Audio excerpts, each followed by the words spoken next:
네, 여러분 안녕하십니까. 지금 사진에서 보시는 분 누군지 금세 알아보시겠지요? 네, 전여옥 전 새누리당 의원입니다. 빨간 자켓 차림이고 이제 밀짚 모자를 하나 썼는데요. 여름이어서 밀짚 모자를 쓸 수도 있겠고 지금 전여옥 전 의원이 암 투병 중입니다. 대장암 4기. 간으로까지 전이가 돼서 매우 힘든 투병 생활을 하고 있는 것 같아요. 그래서 이제 밀짚 모자를 썼을 수도 있겠습니다. 저는 전역 전 의원하고, 나이로는 동년배라고도 할 수 있는데요. 근데 언론사로는 저보다 상당히 앞서 이제 기자 생활을 시작한 선배님 되십니다. 그래서 오늘 그 인터뷰를 아주 길게 했는데 여러분하고 너무 공유하고 싶은 내용이 있어서 지금부터 좀 같이 살펴보겠습니다. 이런 말을 했습니다. 김건희 무차별 공격. 한 여성을 발가 벗겨 광화문에 세워놓고 짱돌을 던지는 것이다. 우리 전혁 선배님 이 표현을 보면은 상당히 직설적이고 과감한 그런 표현들 볼 수 있는데 한 여성을 발가 벗겨서 광화문 내거리에 세워놓고 돌을 던지는 것이다. 이런 내용인데요. 자, 이 내용이 있는 부분까지 여러분하고 같이 좀 살펴보겠습니다. 이 첫 부분 이제 보겠습니다. 전욕 사전에 힐링, 고요, 평화 그것은 없다. 항상 전쟁을 치르듯 삶을 살아왔다 그런 뜻이죠. 10차 세계대전을 치르다시피 살아온 인생이었다. 앞만 보고 달린다. 그러면서 이런 말을 합니다. 눈물을 무기로 쓰는 여자는 되지 않겠다. 참 이런 말을 들으면 그냥 그 전여옥 한 인간으로서의 전욕을 단순간에 이분이 어떤 분이구나 느낄 수 있는 표현이 이런 겁니다. 눈물을 무기로 쓰는 여자는 되지 않겠다. 그게 생애 철칙이었다. 그런데 뜻밖의 불청객이 찾아온 것은 2년 전 겨울이었다. 대장암 4기로 이미 간으로 전이돼 수술이 불가하다고 의사는 말했다. 울음을 터뜨린 아들 앞에서 남은 인생을 더 뜨거운 전사로 살겠다고 다짐했다. 아이스 아메리카노를 마시며 전여옥이 깔깔 웃었다. 이 대목입니다. 그 다음 계속 좀 보겠습니다. 이제 기자가 물어봅니다. 충격이 크셨겠습니다. 그러자 어, 전역 선배가 이렇게 대답합니다. 아들이 엄마 암이래 하면서 울더라. 그래도 아이가 아니라 내가 아파서 다행이라 얘기했다. 엄마는 자식을 위해 죽을 수도 있다던데. 난 아들을 위해 죄송합니다. 제 카톡 메시지가 자꾸 들어오네요. 엄마는 자식을 위해 죽을 수도 있다던데 난 아들을 위해 하루하루를 살아가고 있다. 항암 치료가 힘들지 않은가? 이렇게 묻습니다. 아이고, 카톡이 계속 오네요. 이 카톡을 좀 죽여보겠습니다. 창 닫기. 네. 항암 치료가 힘들지 않은가? 이렇게 묻습니다. 그러자 이렇게 대답을 합니다. 즐거운 과정은 아니다. 제가 이 암 투병 중이신 분들의 인터뷰 보기도 하고 제가 직접 해보기도 하고 뭐 그랬었는데 그 항암 치료를 즐거운 과정은 아니다. 이렇게 쿨하게 말하는 분은 제가 처음 봅니다. 그럼에도 다음날 아침 눈을 떴을 때 살아있다는 것에 희열과 경의를 느낀다. 어제보다 몸 상태가 나아졌다고 느끼면 설거지도 하고 청소기도 돌린다. 내가 평생 과체중인데 항하면 뚱뚱한 사람이 유리하단다. 라면서 이제 웃었다는데요. 전혁 선배님 직접 만나 뵈면은 이제 몸이 이렇게 통통하신 편이죠. 젊으셨을 때도 그렇고, 나이 드셔서도 그렇고. 이제 그거를 본인이 이렇게 이제 말씀을 하십니다. 평생 과체중이다. 이제 뚱뚱한 사람이 항암 치료에는 유리하다. 이 와중인데도 스스로 여유를 찾는 그런 모습. 네. 그다음 기자가 이렇게 말합니다. 암을 눈가의 잔주름처럼 여기며 산다고 어디 말씀을 하셨던데요. 눈가의 잔주름. 암이 별거냐? 사람이 남자나 여자나 늙어가면 눈가에 잔주름 생기는데 나는 그 정도로 생각한다. 이제 이런 말을 어디 했다는 겁니다. 그랬더니 전용욱 선배의 대답이 이렇습니다. 인생이 2미터 깊이의 물이라면 난 1미터 깊이밖에 몰랐는데 암을 통해서 1.5미터 깊이는 더 내려가 보고 그동안 내가 알지 못했던 세계를 보고 있다.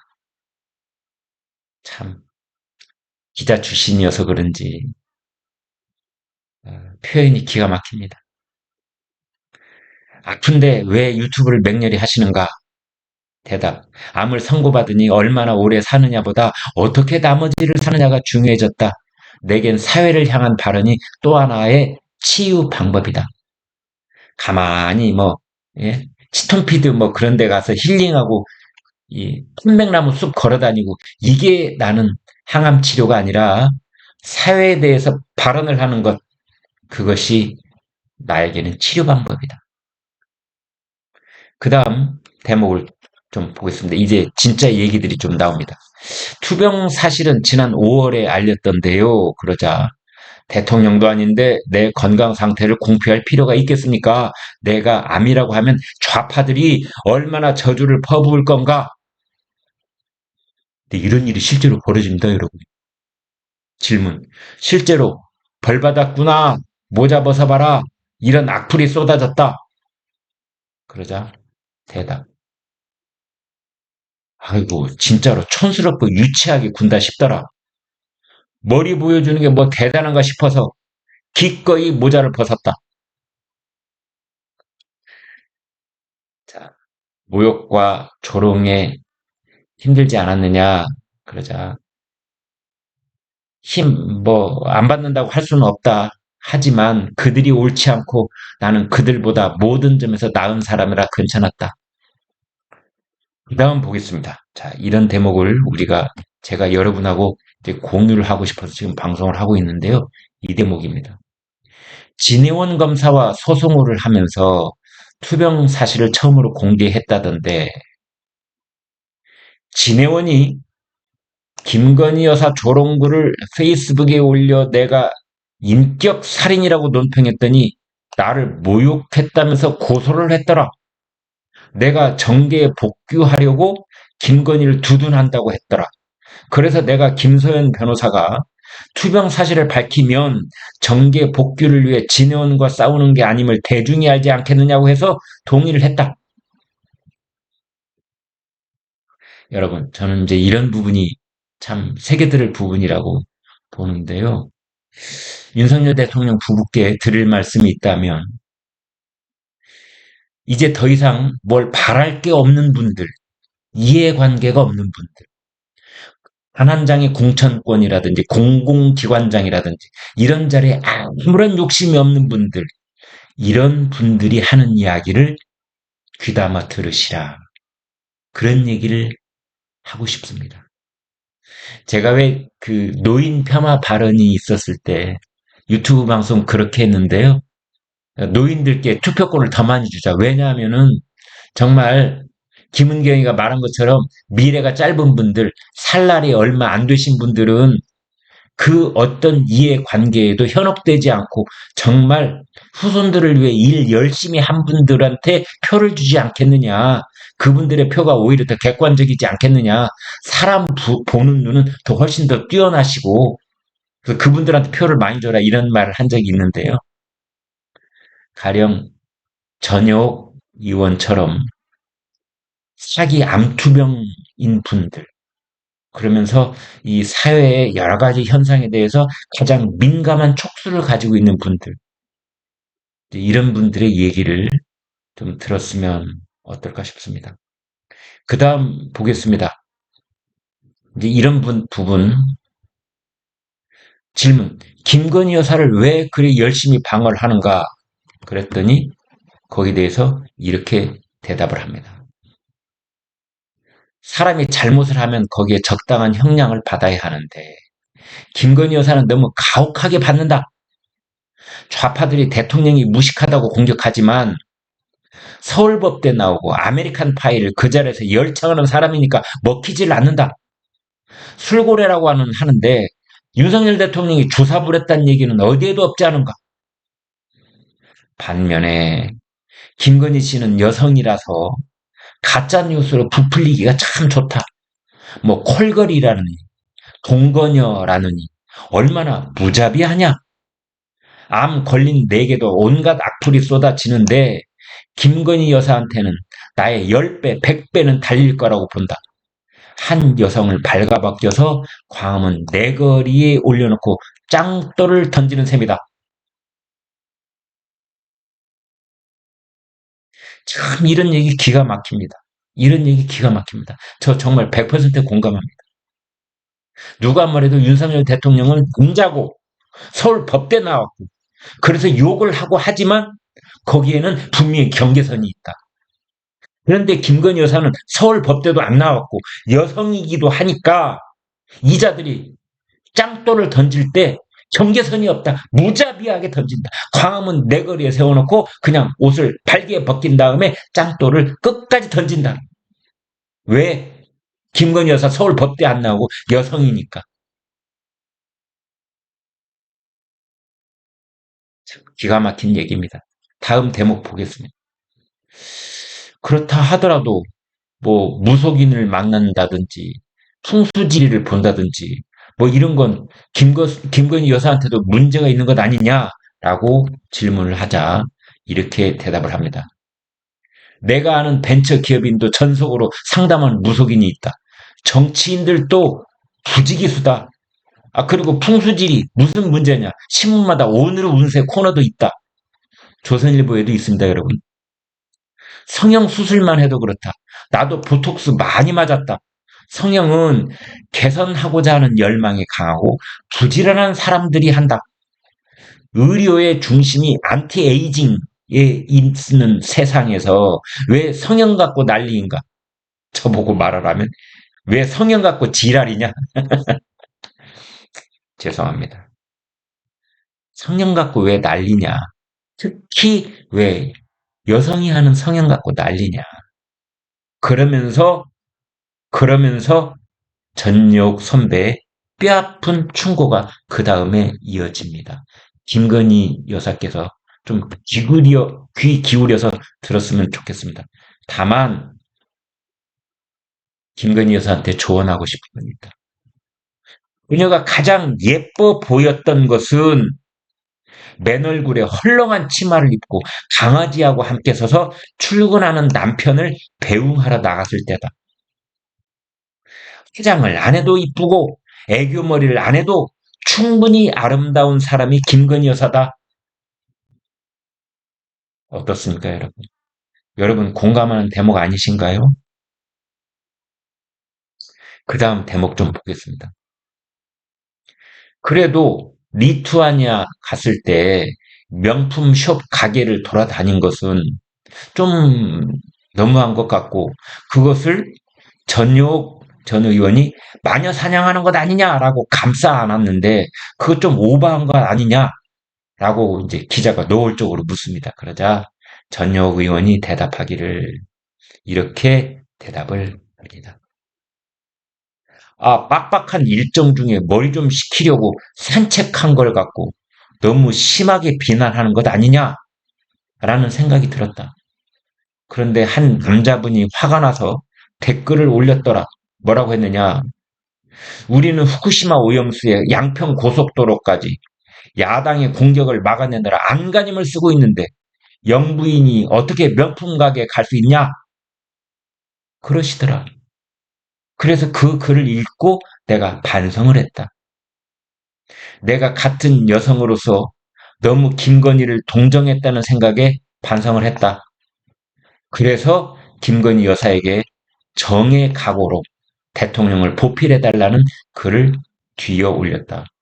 제가 이 글을 유튜브에 방송에서도 이미 이 얘기를 했는데요. 여기서 말하는 정의라고 하는 것은 정이 들었다 했을 때 정이 아니라요.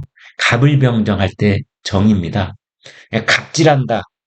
을의 자세로 살아라. 그런데 갑을 병도 아니고 네 번째 정.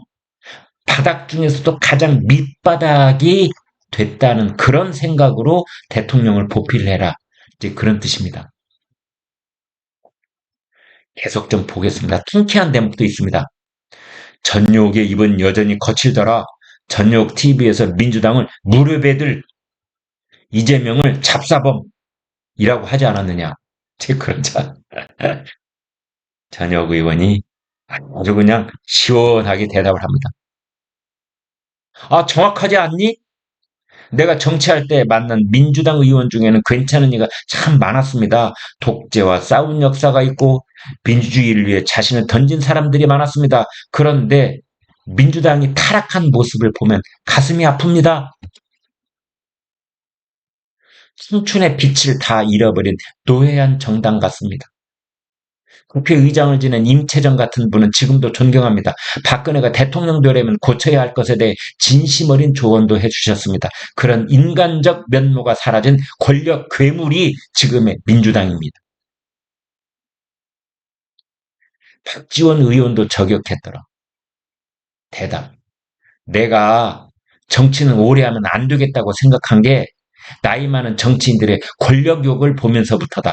솔직히 내리 3선 이상은 국회의원 못하게 해야 된다. 다선 의원에 장관까지 했으면 후배들 디딤돌이 돼줘야 하는데 정치를 또 하겠다고 나서니 얼마나 추한가. 노추라 이 말이죠. 제발 여의도에서 나와 서민의 땅을 밟아보라. 김밥 천국에도 가보시라. 그 다음 대목이 재미납니다. 그렇다면 젊은 이준석은 왜 미워하십니까? 저 전역 의원이요. 이준석이 못된 발언을 할 때마다 절대 놓치지 않고 그냥 가서 맹렬하게 일침을 가하는 그런 발언을 계속 해왔는데 그래서 왜 이준석은 젊은데 왜 미워하냐 그랬더니 전역 선배님이 이렇게 대답을 합니다. 이준석은 젊은 놈 아니다. 박지원하고 똑같다. 노회하기만 하고 충심은 없고 꼼수와 못된 정치 공학만 배운 늙은 정치인이다. 한마디로 일갈해버립니다. 전역 의원이 봤을 때 이준석은 충성심 없다. 그냥 노회하다는 말은 너무 좋은 말 같아요, 왠지. 노회한 게 아니라 늙은 노추한 그런 정치 공학만 배운 꼼수만 배운 그런 늙은이다. 그 화란 놈이다. 그 다음 보겠습니다. 정치를 안 했다면 더 건강하지 않았을까요? 라고 묻자 대답. 누가 떠밀어서가 아니라 내 발로 들어간 정치다. 오히려 내 인생에 전기를 맞았다. 나의 성취는 순전히 내가 잘났기 때문이라 여겼는데 과거에는 그렇게 생각했는데 정치를 하고 수많은 유권자를 만나보니 난 그저 운이 좋았을 뿐이더라. 다만 정치는 남의 인생을 사는 거라 행복하지는 않았다. 매일매일 지뢰밭을 밟으며 검투사처럼 살았다. 참 기가 막힌 얘기입니다. 지금 와서 이제 할 수 있는 얘기이기도 하겠지요. 그 다음에 이제 이런 대목, 민감한 얘기를 합니다. 박근혜 대통령에게 맞서지 않았다면 지금도 친박 정치인, 뭐 그런 어떤 지점에서 정치를 계속하고 있지 않을까요? 그랬더니 대답. 100% 지는 싸움이었지만 보수를 지지하는 국민을 위해서 나라도 나서야 한다고 생각했다. 박 대통령의 문제를 모두가 알았지만 아무도 이야기하지 않았다. 나는 그것이 국민 앞에 큰 죄를 짓는 거라고 생각했다. 다시 돌아가도 똑같은 선택을 할 것이다. 이 말에 공감하는 시청자분도 계시고 이 말에 또 다른 의견을 가지신 분도 계실 것이기 때문에 저는 여기에 대해서는 별도의 코멘트를 하지는 않겠지만 아무튼 이게 전역 전 의원의 소신입니다. 그 다음 보겠습니다. 이제 이런 대목이 중요하다고 저는 보는데요. 탄핵이 된 박근혜 대통령을 보면서 만감이 교체하지 않았는가라고 하자 전역 의원이 이렇게 대답을 합니다. 난 박근혜 전 대통령을 미워하지 않는다. 내가 그분을 미워하는 게 아니다. 그러면서 얘기를 합니다. 그분에게 누구도 따를 수 없는 애국심이 있고 대중을 움직이는데 누구보다 뛰어난 정치인이었으며 권력 의지는 김대중 전 대통령보다 훨씬 강했다. 이런 대목 촌철살인이라 저는 이렇게 생각합니다. 박근혜 전 대통령을 세 가지로 정리를 했는데 하나는 애국심, 하나는 대중 정치력, 거기 이제 선거의 여왕이다 이런 말도 나왔겠죠. 대중 정치력, 그 다음에 권력 의지. 이것을 박근혜 전 대통령에 있어서 가장 뛰어난 세 가지 점이라고 그렇게 뽑아봤습니다. 그 다음 보겠습니다. 아주 재미난 대목이 있는데요. 윤석열 후보를 일찌감치 지지를 했는데 왜 그랬는가? 대답. 나는 원래 검사에 대한 편견은 있었다. 그런데 윤석열 후보를 보니까 권력에 맞서 목숨을 걸고 싸우는 걸 보면서 이런 사람이 나라에 필요하다고 생각했다. 그리고 사람에 충성하지 않고 요리를 좋아한다는 점에서 나하고 매우 비슷했다. 그러면서 이렇게 웃었습니다. 참 이런 대목이 인터뷰를 하는 내내 대장암 4기, 간암, 그 항암 치료를 받고 있는 인간 전여 얼마나 힘들겠습니까? 이제 그러면서도 여유를 잃지 않는 그런 모습인데요. 사람 충성하지 않고 요리 좋아하면 여러분 주변에 이런 분들 있죠? 네. 사람 충성 안 하고 요리 좋아하는 분 있으면 사귀십시오. 그런 분들은 믿을 만한 분들이다. 저도 이 말 좀 다른 데 가서 써먹어야 되겠습니다. 그 다음 보겠습니다. 윤석열 대통령도 잘못하면 비판할 건가 그러자 대답합니다. 물론이다. 내가 윤석열을 남자로 좋아하는 게 아니지 않은가. 하하하. 여기도 동담을 했네. 자, 이 다음 대목은 윤석열 대통령도 좀 봤으면 좋겠습니다. 이렇게 물어봅니다. 윤석열 대통령한테 우려할 만한 점은 없는가? 그러자 대답을 합니다. 좋은데 인사는 좀 실망스럽다. 그분이 27년을 검사만 해서 이재명이 얼마나 나쁜 사람인지는 알아도 누가 진짜 능력자인지는 모를 거다. 기가 막힌, 기가 막힌 청원이 아닐 수 없다. 이런 생각이 듭니다. 이번 그 잼보리 사태, 여러분 다 공감하시는 대목일 겁니다. 잼보리 사태에 책임질 사람들. 네? 물론 문재인 정부 때 시작된 사람도 있고 선출직 전라북도 도지사들도 있고 그렇지만 윤석열 정부도 자유로운 건 아닙니다. 윤석열 정부 때 와서 임명받은 사람들, 그 자리에 1년 동안 계속 지키고 있던 사람들, 그 사람들이 망쳐놓은 부분도 있기 때문입니다. 그 사람들이 그 자리를 그대로 지키게 놔둔 책임, 대통령한테도 일정 부분 있는 겁니다. 그 얘기를 지금 전역 전 의원이 하고 있는 겁니다. 그런데 문제는 어디에 있느냐?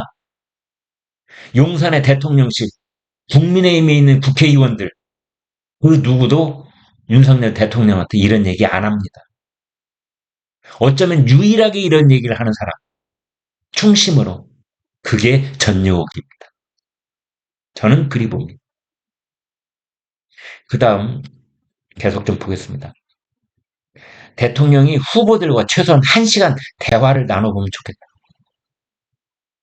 누구한테 제안을 받았는지, 누구한테 또는 뭐 과거에 어떤 인연인지는 모르지만 문체부 장관, 여가부 장관, 행안부 장관, 윤석열 대통령의 장점 중에 한 번 미치면 그 자리에 계속 놔두고 보는데 그러지 말고 장관 임명하기 전에 절대로 그 사람하고 만나서 개인적으로 만나서 1시간 동안 대화를 한번 해봐라.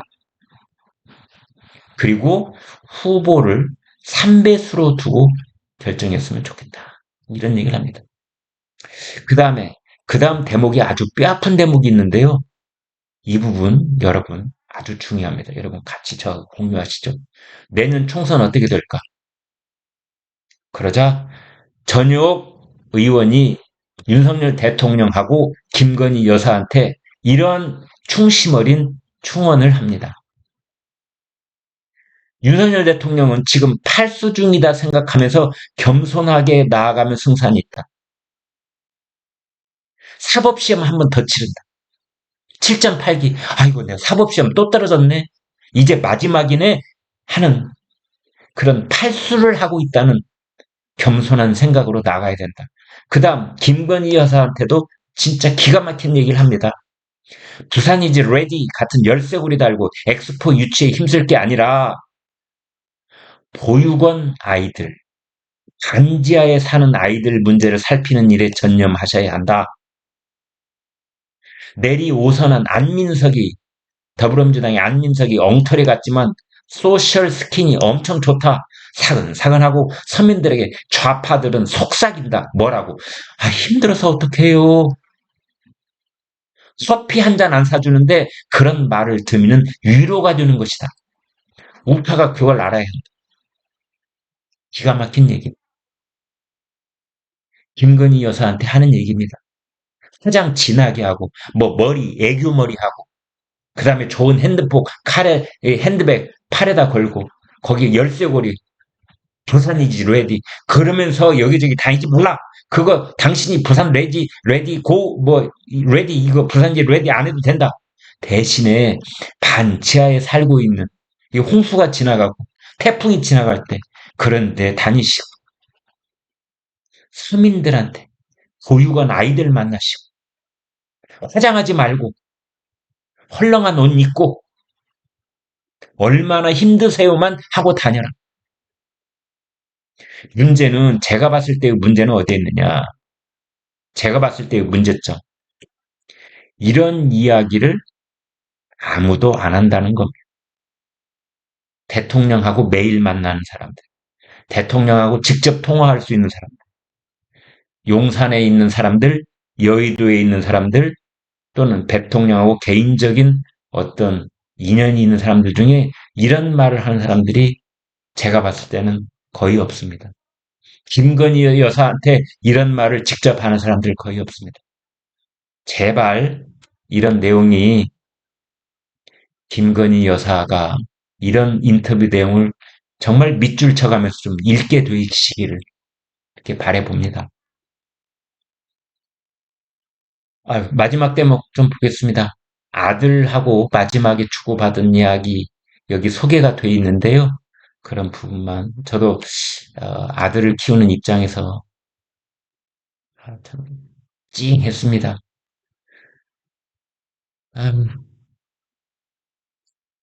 10차 대전을 치르며 산 것 같다고 했는데요. 대답. 나는 태생이 전사였다. 여성이여 테러리스트가 되라. 뭐 이런 책도 낸 적이 있습니다. 정신 놓고 멍 때리는 걸 제일 싫어한다. 하나라도 더 보고 읽어야 하지 않겠는가? 아들에게도 너보다 경험 많고 나이 많고 능력도 있어서 배울 게 많은 여자와 결혼하라고 했다. 그 다음 아들을 위해서 수저 연금술이란 재테크 책도 냈더라 그랬더니 참 이런 대목 여러분 지금부터 제 말에 귀를 좀 기울여 주십시오. 돈 쓰는 걸 보면 그 사람을 알 수 있다. 아들한테도 네가 지금 10원짜리 동전을 굴러다니게 하면 너 그 10원 때문에 울게 될 날이 온다. 라고 귀에 못이 박히게 얘기했다. 저도 지금 당장 제 아들한테 이 얘기 해줄랍니다. 그 다음 이 대목 한번 보겠습니다. 돈은 자유와 독립과 권력을 준다.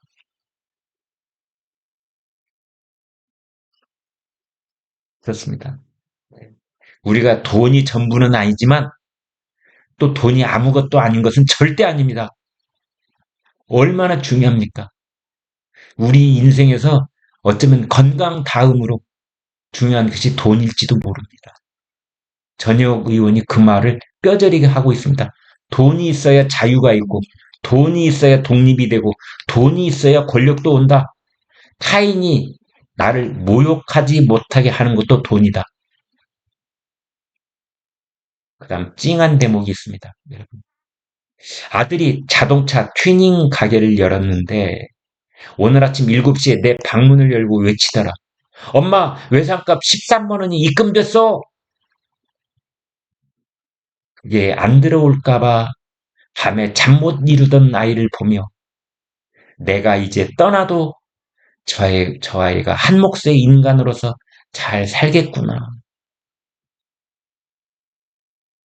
아이고, 아이고, 이 대목 보면서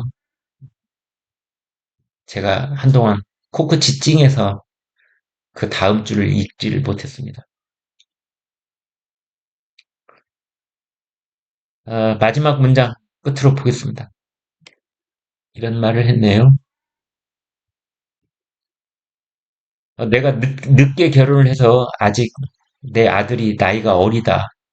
어린 아들이 마음에 걸린다. 그 전역 의원은 늦게 결혼한 게 맞죠. 그 도쿄 특파원 하고 나서 결혼을 했습니다. 그래서 이런 말을 합니다. 엄마가 이 세상에 없더라도 늘 네 옆에 있어줄 거라고 말한다. 넌 절대 혼자가 아니라. 네, 여기까지 여러분과 공유를 했습니다. 아, 여러분, 여러분 고맙습니다. 끝내겠습니다.